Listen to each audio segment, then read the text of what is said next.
Welcome to the 10X Blueprint Podcast, your guide to unlocking 10X growth through AI, AR, and Web3. Join Simone Knight, billion-dollar media strategist and founder of Brandiverse Marketing, for discussions with industry leaders about harnessing the power of tomorrow's technologies today. Let's step into the Brandiverse.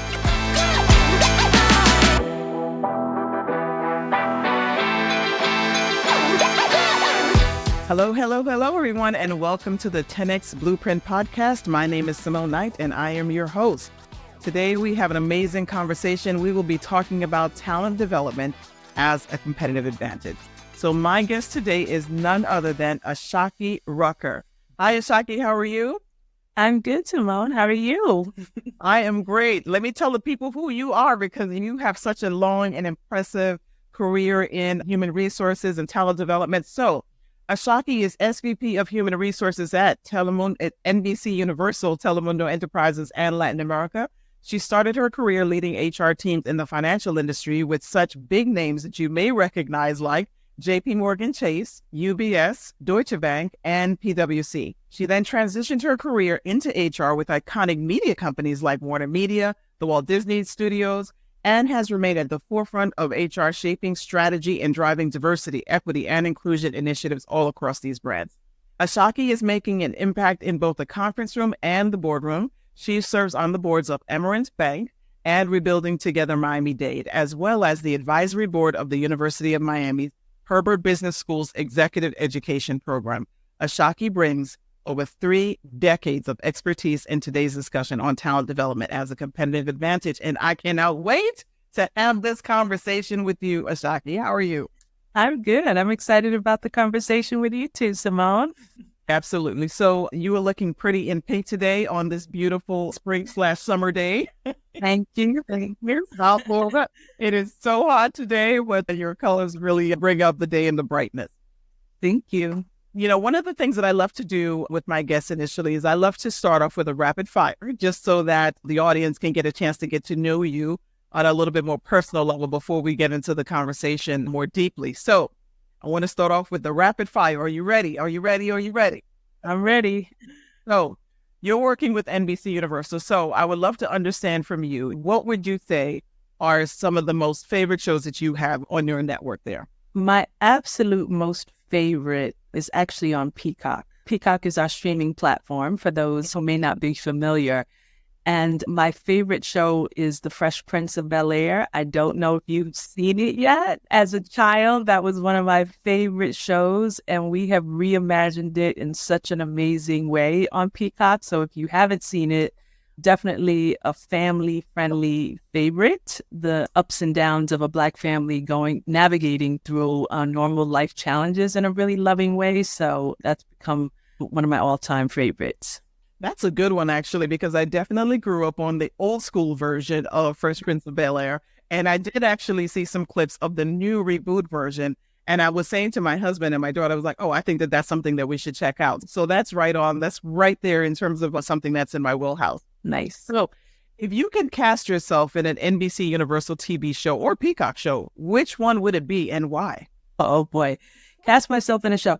I actually really like all of our selling real estate shows. I'm a bit of a real estate junkie, so that is right up my alley and in my sweet spot. So I tend to get hooked on all the variations of selling the OCs. Whatever selling real estate show there is on NBC, I have watched it, and I would be perfectly cast in one of those.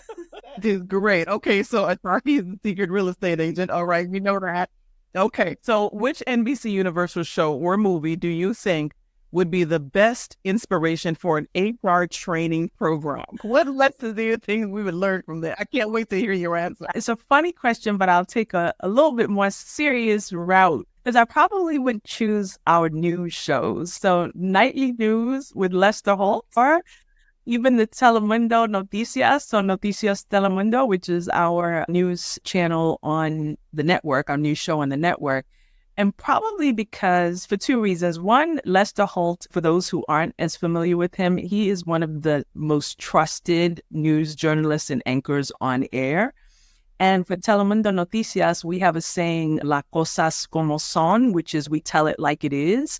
And I feel like from an HR standpoint, without trust, integrity, objectivity, we have nothing.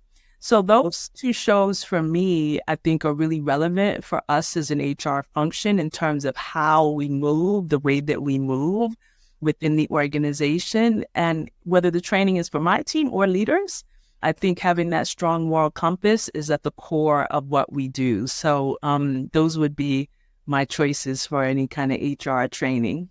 Hey, so no Jimmy Fallon. No. No, Jimmy Fallon. Not in my world. Sorry, no. Okay. Conversation for another time. Exactly. Okay, so what are you reading right now? To be completely honest, I'm doing more listening right now. So I have a favorite podcast that is actually Susie Orman's Women and Money. If you haven't listened to it, female or not, amazing in terms of tidbits of financial wisdom from one of the financial greats.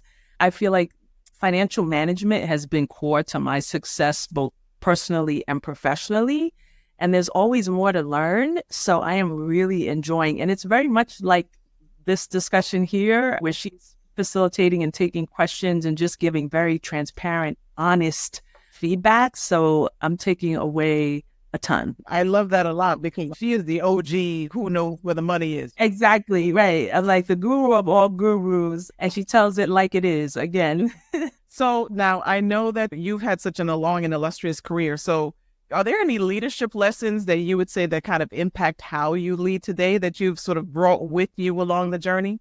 I would say probably one of my biggest leadership lessons is around being able to distance yourself from some of the tough decisions that you have to make as a leader. I think I've watched some leaders actually, I would say, negatively impact their personal brand by not being able to make some of the tough decisions that they need to make as it relates to members of their teams because of their personal relationships. So for me, I've always prided myself on being able to make the tough decisions that need to be made on behalf of an organization, despite the closeness of the relationships that I had. And talk about OGs, Bob Iger was the OG of gracefully making tough decisions and transitions on his leadership team that were ultimately game changers for the organization. So I took a lot from watching his movements. I was many layers down in the organization when I was at the Walt Disney Company, but I remember watching those lessons and going, oh, wow, is courageous enough to make those big decisions despite the length of time or the relationships that he's had with some leaders, if it was clear that they weren't in alignment with where he was taking an organization. And again, I just feel like it was a game changer for the organization in terms of clarity around what he was trying to achieve and what you needed to do as a leader to align with that. And if you weren't able to align with that, he would make the changes. And I thought, oh, wow. It just stood out for me because I've been doing this work for so long and I've seen leaders really struggle with that piece. But the implications of that for the organization are so significant that I've always admired it. So I've tried to incorporate that into not only my own leadership, but the coaching that I give to my internal clients. It's interesting because I remember some years ago, there was a book about people who you have on the bus, right? Maybe it was called The Energy Bus, something like that. But I can't remember right now, but it was all about what you just said, that when you make changes in an organization, there are going to be some people that will be ready for that change, that will join you on the new journey. They will literally get on the bus with you and they will go. And then there's some people who do not want to get on the bus. And there's some people who just cannot take the journey, right? Maybe they don't have the skills, or perhaps they don't have the right cultural attitude to join this new organization. People will self-select in terms of which way they want to go. And it is okay, regardless of whichever way that they choose. If there is a conscious and there is a clear decision as to why and who and how, I think ultimately the organization gets to go where they need to go, and people get to transition into wherever they need to go at their point in their life. Exactly, because some people will stay on the bus and say all the right things about being in line, but they're rowing in a completely different direction all day, every day. They're driving that way and the bus is going that way. And it's clear. And as leaders, we need to be able to identify that and help navigate through that sooner rather than later because of the implications. So yeah, that's been a really big one. Okay, so my last rapid fire question before we really get into the interview, which was, I have a theory about first jobs. And my theory is that your first paying job tells a lot about who you are today. So my question to you is, what was your first paying job? My first paying job, just in terms of sheer money, was a babysitter. That was what I did. And this was a little bit different for a young person. Was I would do the normal babysitting, but I would take children out all over New York City. The main differentiator was it would be like, okay, let's keep the kids busy. Let's not just sit home and watch the kids, but let's do fun things all over New York, which was a lot of responsibility for a young person, to your point, and being in New York. That was my first job. But then from a corporate standpoint, my first paying job was actually a temp at the front desk of many midtown corporations. So that kind of piqued my interest in the corporate environment and wanting to get integrated behind the scenes outside of just doing the front desk introductions. So those were sort of my two formal and informal first paying jobs. So what you're saying about your first paying job as a babysitter is that you were taking care of people. You were guiding people? Bingo. I was guiding people as I was at the front desk. I was guiding people, welcoming people, doing all the feel-good stuff. Yeah, so there's a theme there for sure. My theory has yet to be proven incorrect. And it's so amazing to me that I have spoken to at least 50 people on this question, and it still remains correct. I love that. All right. So now that we know a little bit more about you, so we know you're from New York. We know that you're now a Miami woman. When you out here doing it with your pink and your bright colors, you turned away from the all black, even though you are wearing a black tank top for those of you listening. Definitively. We get it in there, but a pop of color for Miami for sure. Represent the MIA for that. All right. One of the things that we're talking about today, talent development as a competitive advantage, right? First of all, let me ask, what does that mean to you? Because I know what it means to me when I hear those words, but from you coming from a perspective of working with these major global iconic corporations in talent development, DE&I initiatives, growth, and helping to steward the transition of employees at all levels into growing their career. What does talent development as a competitive advantage mean to you?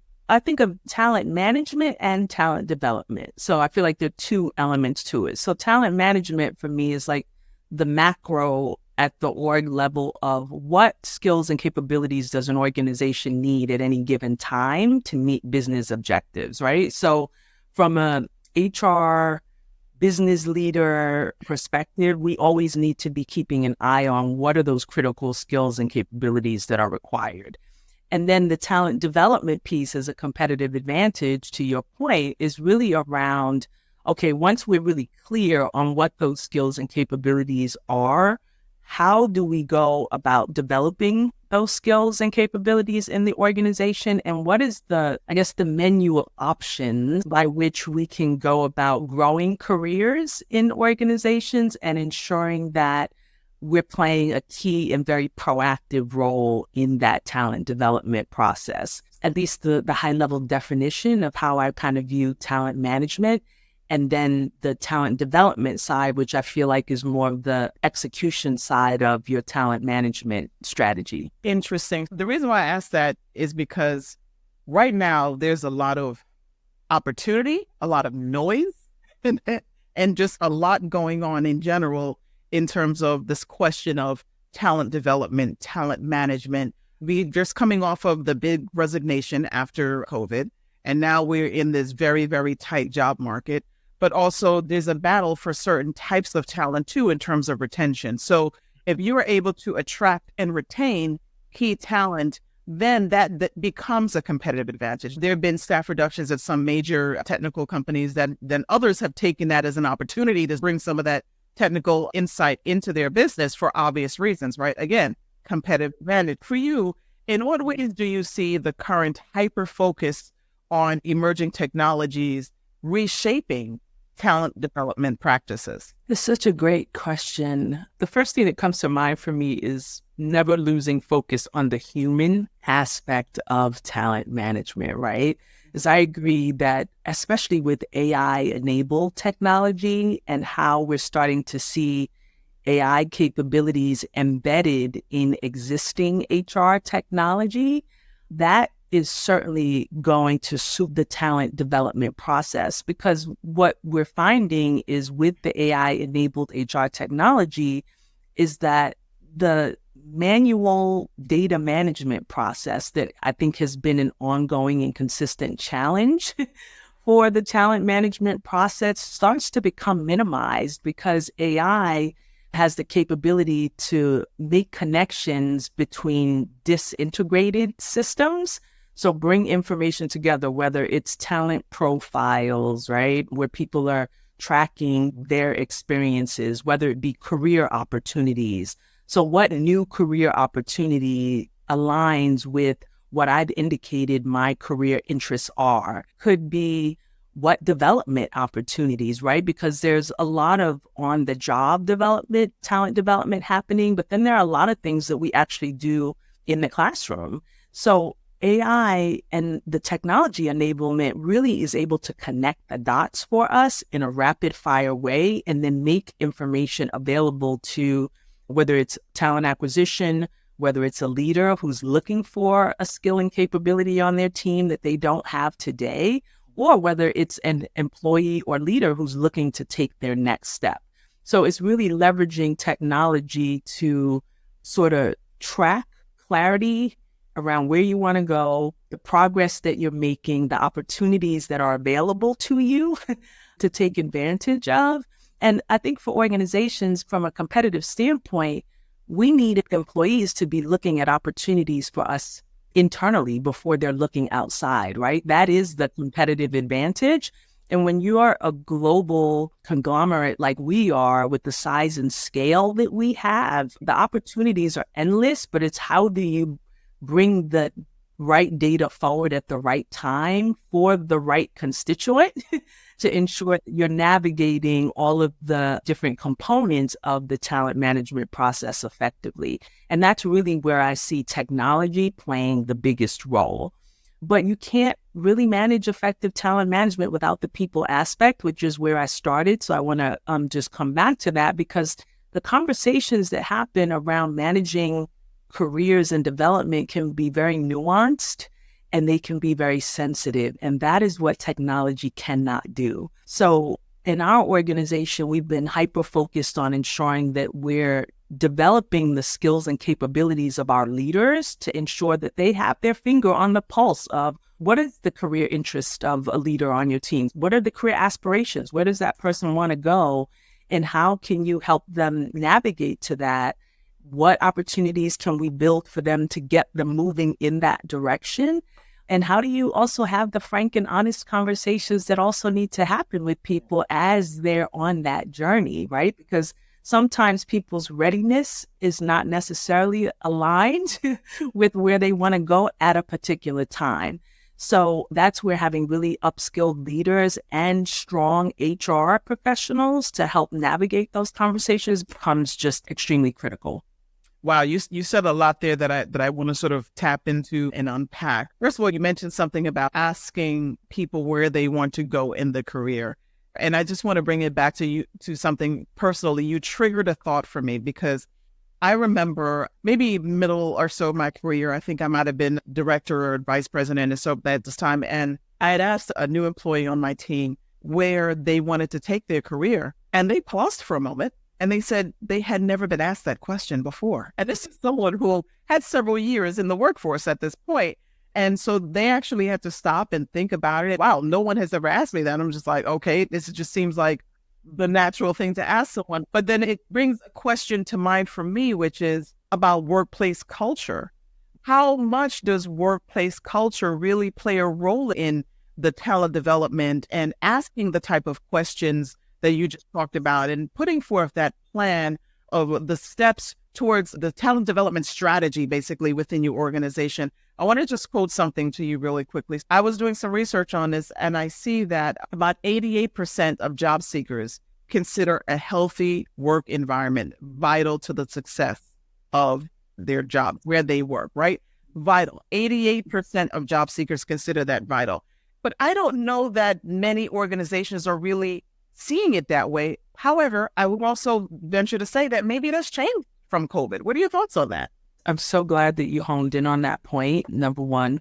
Number two is, for me, that is at the core of it. Culture is everything, right? And when you asked the question, I organically, naturally just went to what we do and the culture that we've built here at MDC Universal. But the reality is that that is not necessarily the safe space that has been created in all organizations, whereby it's part of our organic DNA to be having more open, transparent conversations about career aspirations and our commitment to helping our employees navigate their careers. So for us, culture is everything. We have our survey process that we do every other year, which is essentially our opportunity to assess how are we doing from a culture standpoint.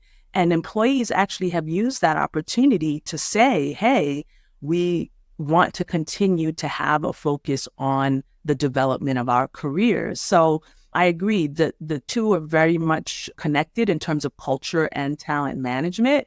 And we spend an exorbitant amount of time ensuring that we're creating the right environment. And post-COVID, I think for many organizations, that's become even more critical. And I feel like the paradigm has shifted a bit for a lot of organizations that weren't as focused on culture, because post-COVID, I feel like employees had more options. There were a lot more hybrid or completely remote options, I should say. And we were able to make different choices and started to ask us different questions, even in the interview process from a talent acquisition standpoint around, well, what's the purpose of your organization and what's really important to you guys? So it changed the game. But I think one of the things that I feel really proud of at MBCU is that we have a very strong culture. And even here at Telemundo Center, we have very high employee engagement scores, which are really a reflection of the culture that we've created within this organization. And the development piece is endless for us here. We spend an exorbitant amount of time focused on how should we be looking at developing our employee population at the various levels and stages of their careers. So culture definitely critical as a starting point, because if employees are not happy coming to work, then nothing else really matters. And the development piece is a component of that. But there are obviously many other things that drive culture in an organization. Well, you know what? The studies show that the impact of culture and revenue is undeniable. That according to a Gallup poll, that companies that prioritize culture or have 33% more revenue. 33% more revenue. That is significant.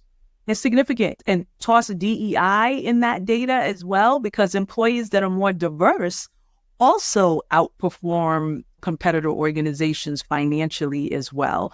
So I think when we talk culture and DEI also being an integral part of culture, the two go very much hand in hand, because that diversity creates the space for an organization to also be much more competitive than less diverse organizations. Absolutely. There's definitely a lot to unpack there. One of the things that I learned in my career as I was coming up is I learned how to incorporate my leadership style and my experiences, right? And so I came up with my 3C culture approach. And that was to cultivate curiosity so that we can create innovation, collaboration so that we can go far together, and then communication so that we can learn from each other. And I think as you talk about diversity, that goes back into the communication and the collaboration, because people will do this in different ways based on their experience, right? Based on the path that they've taken. And when you do this well, you end up with an organization that works well together, innovates together, less intimidated about what someone else might be doing, and are more focused on the goal about moving forward. And that's where you get a point where you have talent developing each other now, with that communication. Absolutely. And I love this point because I think what gets lost frequently in the DEI conversation is the fact that it's not just a nice to have, right? I think people often feel like, okay, because yes, it is doing the right thing. And that is absolutely important to the point around culture. But the net of it is what you're describing are more impactful results for the business.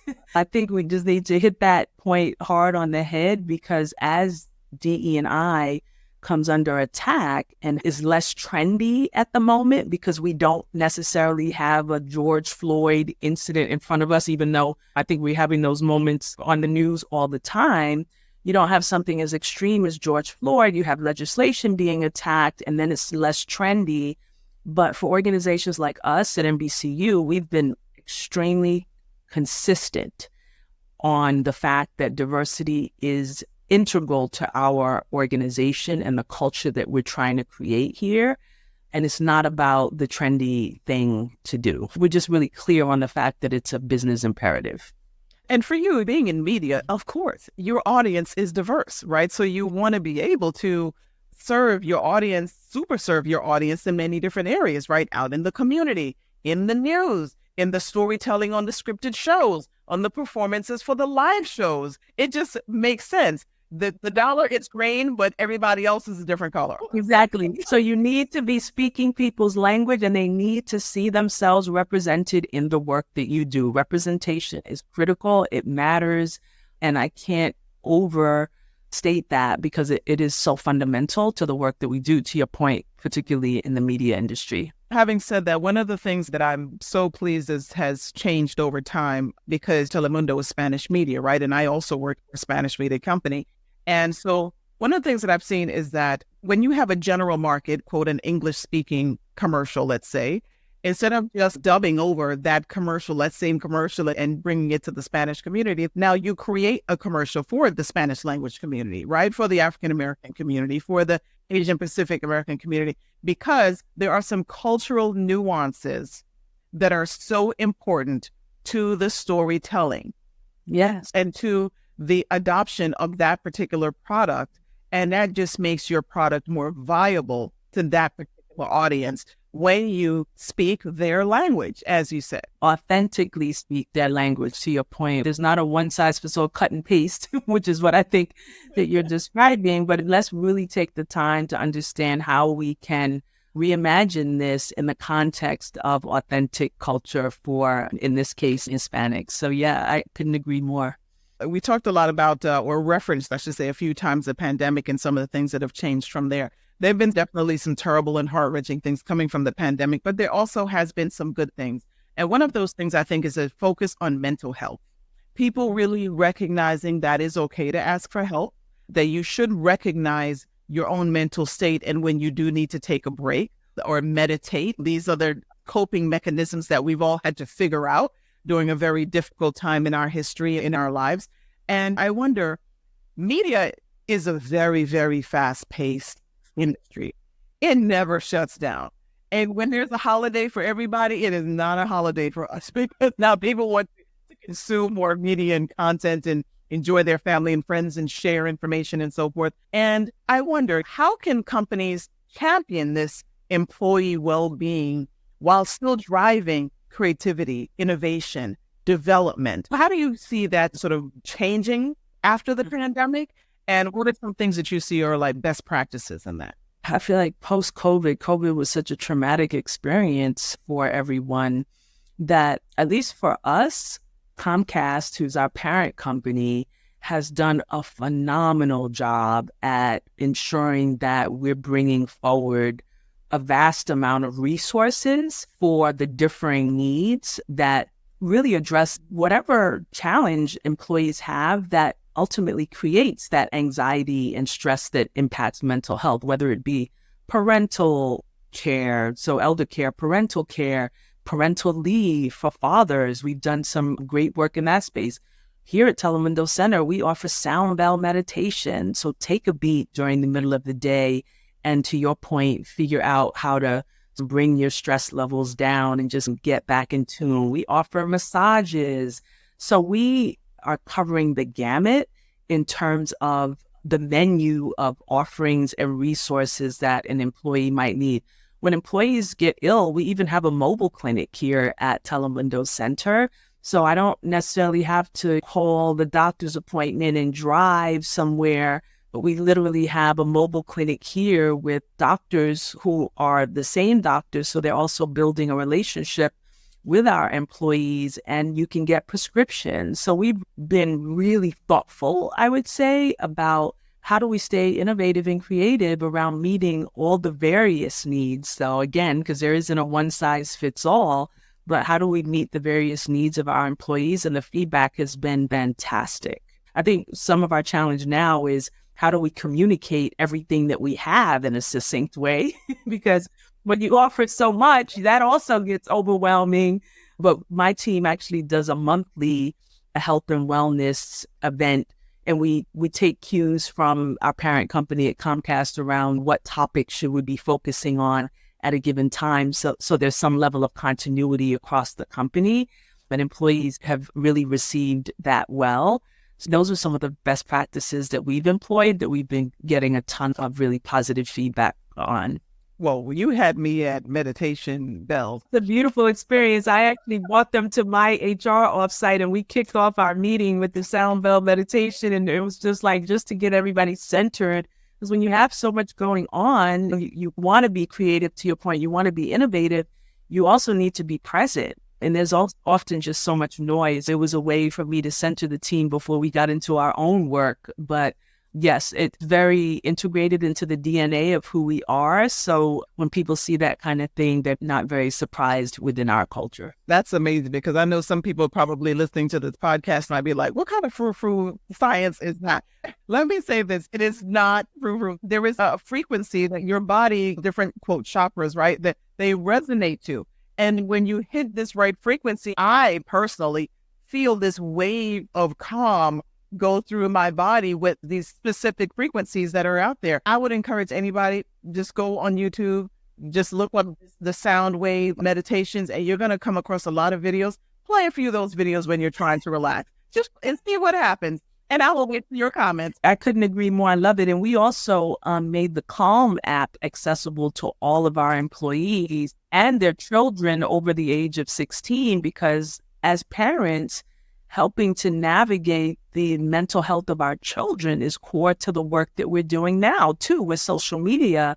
So making the Calm app available where you can use the sound meditation and a myriad of other stretching and quick exercise clips that just kind of recenter you has been game-changing. You reminded me of something. So years ago, I was taking a certification course, and it was a boot camp, right? It was a program that you could normally study for a year before you take this exam. And I had been studying for about 6 months, and I was like, this stuff is not sticking. I need a different way, because it was, to be honest, the material was boring. The work was necessary and I loved it, but the material for studying for the test, I can't right now. I decided to take a boot camp course that was 5 days. And on the 5th day, you were literally taking the exam.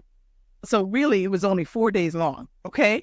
It was 3 10-hour days, because we had a hurricane here in Miami one of the days that took away a full day of the class. So it was a boot camp for real. But one of the things that made me bring this up is because they had a very different way of training, in that they incorporated these meditation and stretching and yoga techniques in the course. They even had oxygen-infused water, because they recognized that if you're going to be in this environment where it's like learn for like hours and hours, it had to stick, because you were literally supposed to be taking this important exam in just a few days.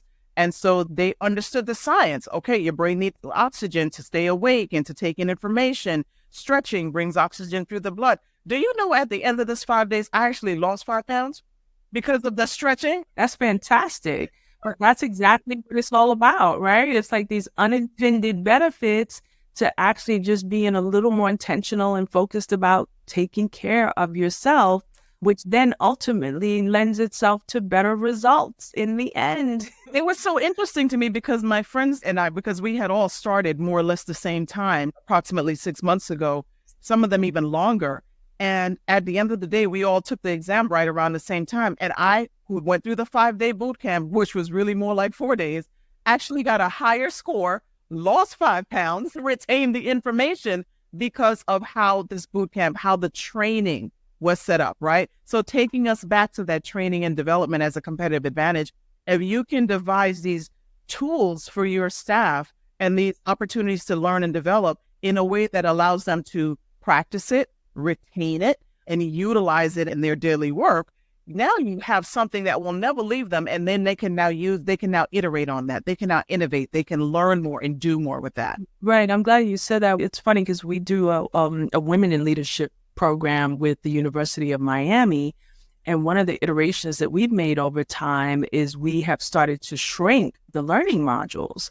Because to your point, we started with these longer modules, longer days, consecutive training sessions, but you find that you start to lose people, right? And they don't retain the information as much. And it's difficult to keep people's attention for these extended periods. So we've done shorter sessions and bring people forward, give them what they need, but then take a breather, go away, you have a little time to digest and actually reflect on what you learned, and then come back for additional learning. And that has been very successful too. So you have the option of, if you need to have a longer day, which sometimes is necessary, you can build in these sort of health and wellness tools and techniques, to your point. And other ways are approaching the learning modules in a little bit more abbreviated fashion, which we've actually found has been quite successful as well. So you just are not sitting as long, and you can focus your brain power for a shorter period of time, which then we think helps to retain the information that you're actually learning. Yeah, it's powerful stuff. I agree. It's definitely not frou.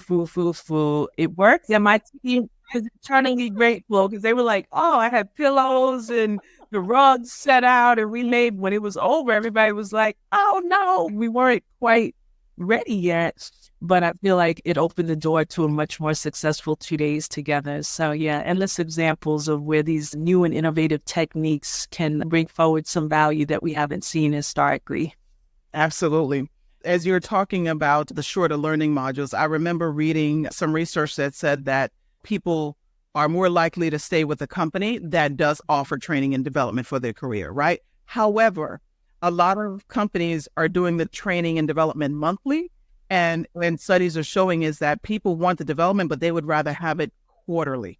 They would rather have it quarterly. And like you said, in these short bursts, because when you're so busy, we're so busy with doing a lot of work, but also the retention is like, if you keep doing this thing monthly, it's like becomes too much. But if you can look forward to it on a quarterly basis and have it be something that is directly applied to your work, that's a completely different thing. Well, right. And the space and the time between when you're actually offering, to your point, doing something quarterly versus monthly actually allows you to practice whatever it is. Then you're coming back a month later, it's like, well, wow, I haven't had time to really digest and practice the last thing that I learned. So it actually is just more practical and effective at the end of the day. Just more quality over quantity, I think, if you could summarize it. So one last thing I want to just talk with you about, Ashaki, is from HR leaders that are listening to this event right now, and they're looking to leverage talent development as a strategic differentiator in their organization, right? Maybe it's a startup, or maybe it's a legacy brand like Comcast, NBC, Universal that's been around for 50 plus years or so, right? They're looking to leverage strategic training and development as that differentiator for retention, for acquisition, for that culture and environment that we talked about. What would you say would be some best practices that they should use in order to develop that pathway within their organization? Talked about a lot of them. The biggest takeaways, I would say, culture at the core. So ensuring cultural readiness and ongoing evolution of culture, because as these practices evolve, as the HR technology evolves that you can leverage, at the core of it, you still need to ensure that the culture and the organization is ready to digest and evolve with the pace of change that's happening. So I would say definitely not losing sight of culture and the human side of it. And then secondly, I would say just really double click on the human aspect, is ensure that you're keeping pace with new technology and how AI capabilities are being integrated into the various technologies, but do not lose sight of the human aspect and upskilling leaders and upskilling HR. I cannot stress that enough, because I think as technology becomes much more advanced, there's an expectation that the technology is going to be the answer and the full solve for our talent management and development challenges. And I think it's really the merge and the fusion of the two that are really going to give you the biggest bang for your buck. So yes, leveraging the most effective technologies that pulls together disparate information so that your leaders, HR professionals, and employees at all levels have the information that they need, timely, relevant info at the right time, but that information is supplemented by leaders and HR professionals who can really navigate people through sensitive and nuanced conversations in the most effective way possible. So those would be the biggest tips that I can provide for HR professionals who are embarking on this work or continuing to evolve the work like the rest of us. Well, thank you, Ashaki, because this conversation has been absolutely amazing. And the work that you've been doing for all these times, like you said, about 3 decades of work in terms of training and development, and your style and your leadership, it just really shows. So thank you so much for joining me on today's episode of the 10X Blueprint podcast. Thank you, Simone. Thanks for having me. Join us next week for the next episode of the 10X Blueprint podcast. And if you have not already done so, you definitely want to listen to the previous episodes. And you can find the video version at Brandiverse Marketing on YouTube, or you can listen to the audio version on Apple Podcast or Spotify. Until next week, see you then.